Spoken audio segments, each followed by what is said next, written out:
Narito na ang latest sa teleseryeng Batang Quiapo.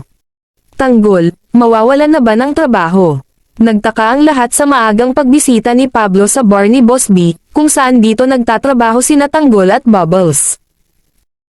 Agad nitong hinanap si Boss B kung saan may gustong hinging business proposal para bilhin ang kanyang bar sa halagang 12 million pesos, pero tinanggihan ito ni Boss B, kaya inakyat at sinagad na ni Pablo sa 15 million pesos, sabay pikite sa pera, at agad na pumayag si Boss B.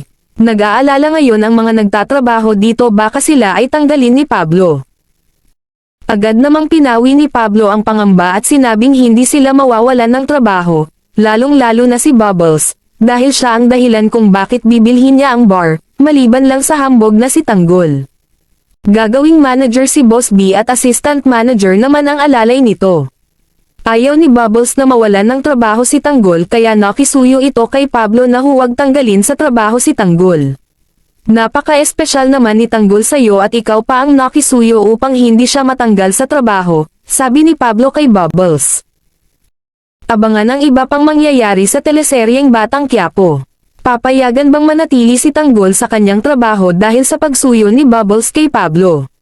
Subscribe na, at hit the notification bell para sa iba pang mga ganap. Maraming salamat.